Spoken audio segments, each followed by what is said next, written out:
Hello and welcome to an Ignite Press livecast. I'm excited. This is an interview I never thought I'd be doing.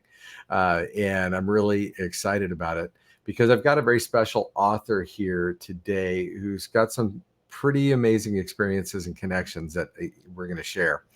Before we do that, though, I'm Everett O'Keefe. I'm the founder of Ignite Press, and we specialize in helping people bring their messages to the world through the most powerful medium ever created, and that is the medium of the book. And if we can ever be a resource for you or helpful for you, just reach out to us through our website at ignitepress.us. That's ignitepress.us. By the way, as we go through with our live cast here, if you have comments or questions, just put them in the chat and I will try to bring them to our author's attention as we go forward. So super excited to have you here. But let me get to the main event. I have today here with me Peter Chin, and Peter is the author of The Last Disciple, My Memoirs with Bruce Lee. Peter, come on in. How are you today? Great. Thank you. Thank you, O'Keefe. This And is thank you exciting. for helping me publish the book. My pleasure. Honestly, it's been a joy working with you and also with your daughter on this book. And I am excited about what you have created here. And already the chat log is blowing up. There's a bunch of people that are chatting in that they are here, including from the UK. In fact, if you're on the chat, just go ahead and tell us where you're chatting from. Like that'd be super fun for us to see this. Guernsey, I see here. Aren't too many people in Guernsey, so that's pretty amazing. Well, anyway, so Peter, let's get on with this. Before we go too far, why don't you tell us a little bit about yourself, and then we're going to dive into this book that you've written. So tell us first about yourself. Well, I was born in Shanghai and raised up in Hong Kong. And I went to the same school as Bruce Lee, St. Francis Xavier College in 1962. And then from there, I moved on to Australia in 63, early part. And I arrived in San Francisco September 1963. And I first met Bruce is 1963 December. So that Well, was and that's just the beginning of things, right? yeah, that's correct. So as people are putting in the chat log here, they're from, I see Hot Springs, Arkansas, New York City, San Diego, San Francisco, Colorado, all these other things. We're here to talk about your book, The Last Disciple, My Memoirs with Bruce Lee. So you met Bruce Lee when you were really young. Yes. And I was actually in 1962 when I went to St. Francis Xavier. Uh, those days in Hong Kong, there's a lot of what you call after school fights on the rooftop, usually between two rivals, Wing Chun and Charlie Fudd. Okay. And I heard Bruce just learned 3 months of Wing Chun and he beat everybody up. So that's why I picked up Wing Chun too when I was in Hong Kong. And that's that's how I get involved in martial arts. Okay. Okay. Mhm. Now, tell us a bit about your journey. Tell us about your journey as it relates to Bruce Lee, and take us forward. Okay. I met Bruce through my brother. Okay. My brother is a good friend with, actually, schoolmate with Howard Cho. And Howard Cho's sister is called Pearl Cho, and their father is Howard Cho. No, excuse me, Cho Datwa. That means he's the actor, and that's why they know through their their parents. Bruce's father know the parents of Howard and Pearl. So my brother is schoolmate with Howard, and then in 1962, Howard is already in London, and my brother is in San Francisco. So when I arrived in San Francisco, 1963, in December, my brother got a call from Howard. He said, "Hey, told her Peter, Bruce is in Oakland. Why don't you go pay him a visit?" So my brother also studied Wing Chun back in Hong Kong, and so he asked me, "Do you want to go meet Bruce?" I said, "Of course." So we went to had a meeting with Bruce in Oakland, and the first meeting is I find it a bit cocky, but it's different kind of cockiness. It's something about him that is he's so sure about himself. Okay, so I briefly told him that I'll be moving to Los Angeles next year. So he said, "Oh, I'm going to do a demonstration in Long Beach." I was invited by Ed Parker at the Long Beach for the first karate tournament. He said, "If you have a chance, come and look. I mean, check out my demonstration." So I told him I will, and I did. In '64, I went to Long Beach. I watched him do the demonstration. I guess everybody know that 1 inch punch just shocked the whole martial art world. Tell us about that, Peter. Uh, the Long Beach is nothing. It's just that he can is all everybody actually on the internet know that Bruce famous with a 1 inch punch. That means he can just hit the guy with 1 inch and like this, and the guy just flew away to his chair. The power is incredible. Okay, and I say, oh my God, I got to learn from this guy. But at the time, I don't want to like try to call him again because he's already rumored going to be do a show, and he's already teaching celebrities. So I wish I say to myself, I'm not on that level, so I just stay away. But I got lucky in 1967. I also was in show business since 65, 66. I was a dancer and get some parts in the movie, but I'm only like an extra uh, in the movies. So I did a lot of Star Treks at those years. So 67, uh, end of 67, I was shooting Star Trek, and I walked out and I saw Bruce. So I said, "Oh my God, hi, how you?" I went to him and said hello. I said, "Oh, I'm so glad that I can see you. I really want to learn from you, but I couldn't afford, your price." So he just said, "Oh, Peter, uh, this is my last promotion for Green Hornet here. And starting next Wednesday, I'm going to have a private class. Once you come over, here's my phone number, and I'll teach you as a friend." And that's how he got started. Um, that's pretty amazing that you were able to develop that relationship.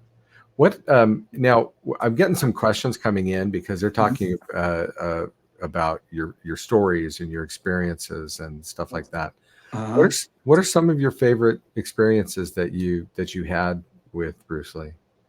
the experience with Bruce Lee is that he, every time I'm with him, he made me laugh. That's the most for me, the most important part. He makes me happy. You know, I have to try to hold my emotion if I can. That's my biggest problem. Every time I do this, I really miss him. Always make me laugh.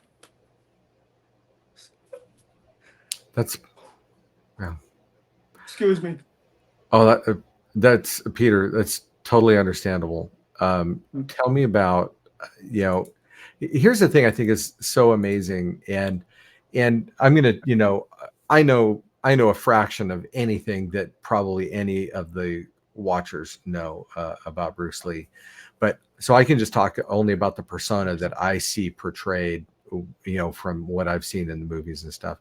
Mhm. But yeah, a sense of humor, you know, I, it seemed like there was always a sense of humor, which was surprising because I would have thought just from an outsider that he'd be a very serious person. That he'd be very serious because obviously he had to be incredibly disciplined, right, in order to come about and for everything that came about. What do you attribute that to? What do you attribute that sense of humor to? Because that does seem so unusual. Uh, that humor is always after the class. Ah, When we had the class, he's ah, very, very serious. Okay. It's no joke. It's the the memory is after the class that I always stay around after the class and we have talk because he and me we spoke the same language, Cantonese. Okay, we have same kind of. And my wife is American, and he married to an American, so we have a lot of thing in common. He loved to dance, and I love to dance. I was in show business, and he was in show business. So there's a lot of common things after school. But during school, it's 100% straight. Okay, very serious during the class. okay. Let me go to a couple of questions here from the audience here, and they are from everywhere. This is incredible. Mhm. Also seeing comments now from Hungary and Germany and the Yukon, and pretty amazing. So Zelda asked this question here: what inspired you to document your experiences and your relationship with Bruce Lee in a memoir? Well, it's been going on for many years. There's a lot of well, I don't sort of martial art world sometimes complicated. Okay, it's like my style is better than you. My uh, this style is better, and so on. And same thing with the JKD world. Okay, because they, what happens is that they have to understand that every student from Bruce they are different. Just like look at my finger, there's five, right? So five students, they are all different. Okay. People had to understand that. And from that five student, the language, the link all the way down are different also. So I I wasn't in that world, but then when I start to look at it, something is wrong. This is not what Boozy intend to be. Okay, he want everybody be themselves. Okay, and then the key to really Bruce philosophy or JKD is his philosophy.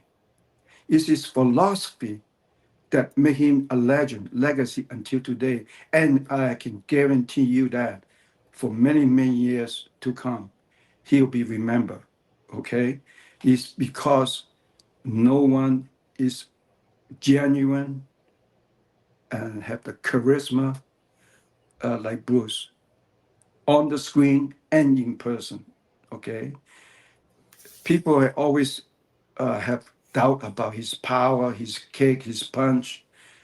Only those of us that lucky that got kicked by him and get punched by him realize the real power. So, and I just want to try to share my experience with all those Bruce Lee's fans so they understand the real message that Bruce tried to give. Well, yeah, I mean, you took punches from him directly.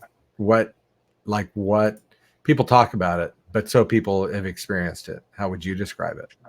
I will just describe if there's no a heavy bag or not a mat in front of you, I won't be here talking to you. That powerful. Yes, That that's powerful. why. Yes, I'm not the original one to say that. Okay, okay. Bruce is really can one punch, one kill, and one kick, one kill. Okay, and it's true. I believe it. Incredible. Let Mhm. me let everybody know here that The Last Disciple, Peter's book, is available now on Amazon worldwide. And you can pick up the Kindle version is at a special launch price of $1.99 or whatever the equivalent is in whatever country you're finding. Now, by the way, if you go to this on the Kindle app or on the Amazon app on an iPhone, it'll say that you can't buy it there, and that's because of Amazon and Apple don't like each other. But if you just go to the web browser, just access it from the browser, then you can do that. I've actually also put a link to it in the chat that you can click. It'll take you directly there. And the Kindle and the paperback are both available. And actually, Amazon has seen fit to put the paperback at a discount price too.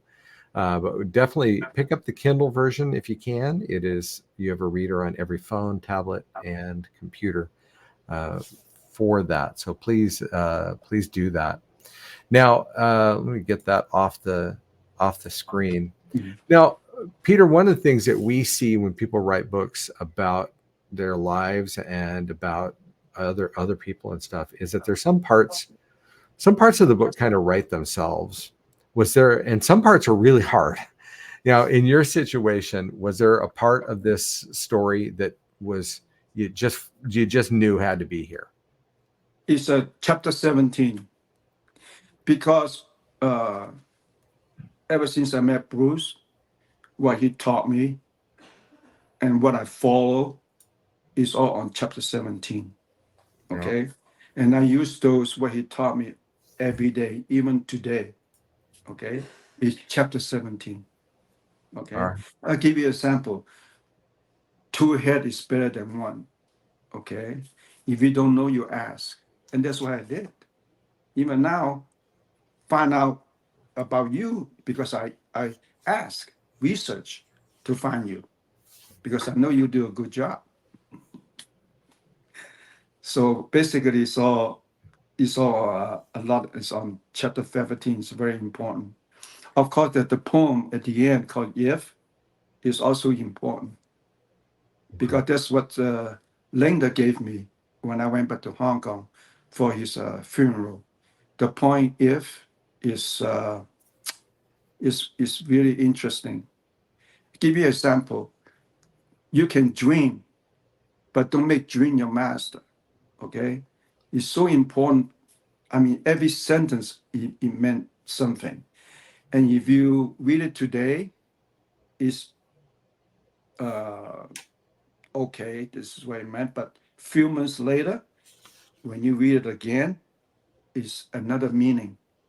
It's like when you go through life each month or every few months, if you bring that book out and you read it again, then you come to another realization. Okay. So that book, Bruce showed me back in 1968, but he carried it with him every day when he was in Hong Kong. And that's what Linda gave me uh, when went back to Hong Kong. That Let's is, let's yeah, I, let's talk about that relationship because I know there are a lot of people out there that have written memoirs and histories and things of Bruce Lee, and you know, there's you've got a pretty unique situation here. Can you tell us about your collaboration with Linda Lee? yes. Linda helped me edit the book. I was very lucky because I want to make sure everything in the book is okay for her. I don't want any misinformation. And I always, if I don't know something, I even GPT and make sure it's correct. What I said, I want to make sure is okay. I GPT it. It's amazing GPT. So, and I just make sure all the facts I say is true.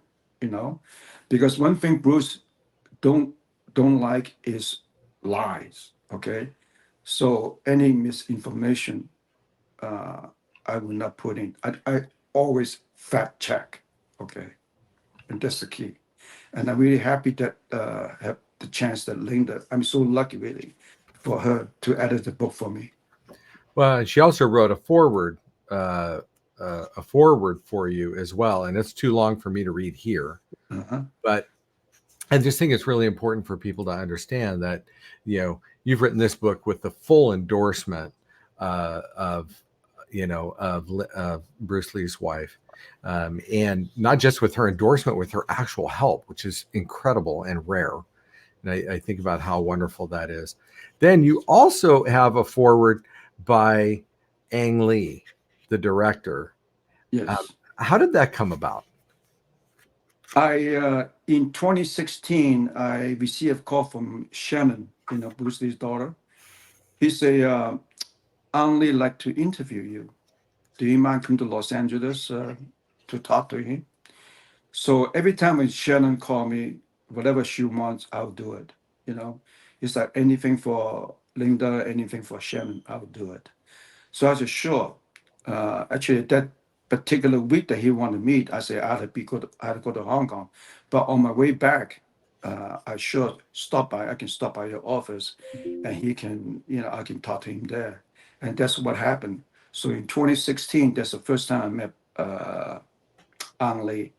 So we talked about 4 hours. Then I realized that he's preparing to.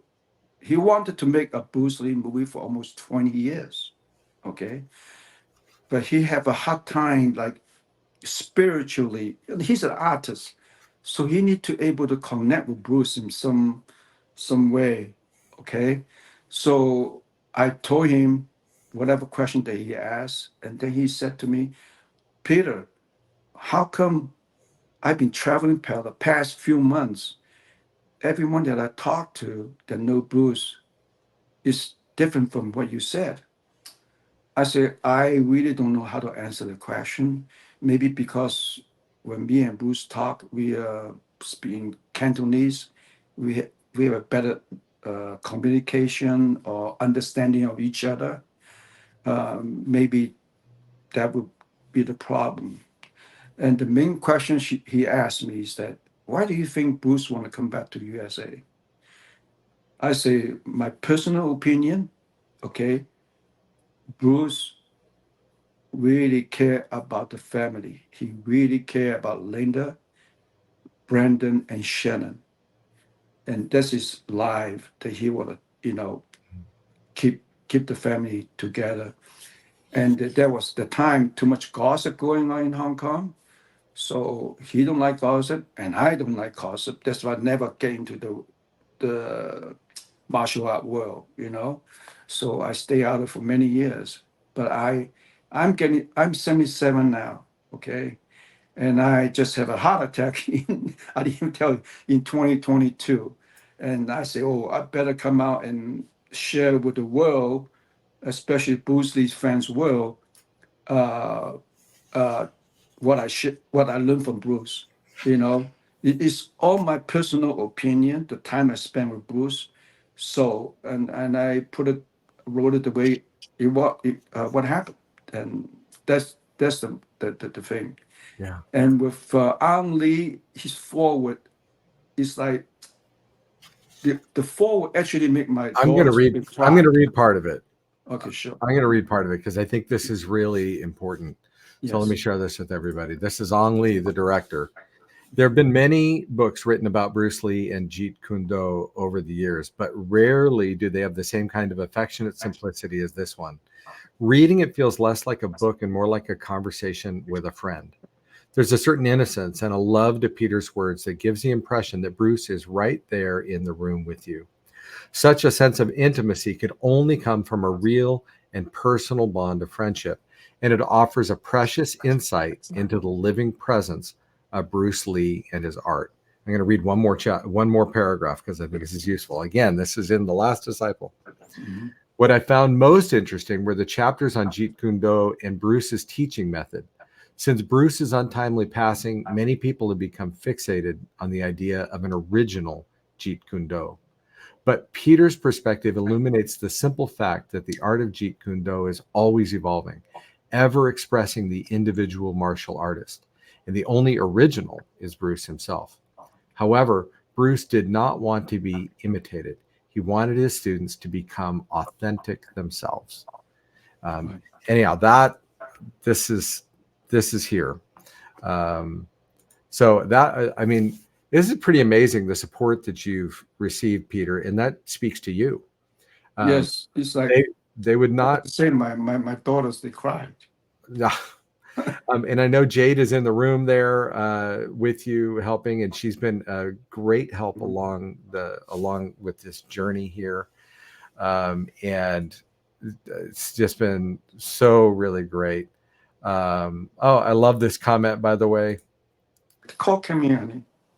Mark Stoss says, it's amazing to still have such a personal testimony. The martial arts world can really be proud of your book because it's very deep. And Christina says, thank you for sharing your memories. And so I tell you, you also had, you wanted to make sure that I gave you a chance to acknowledge some help here.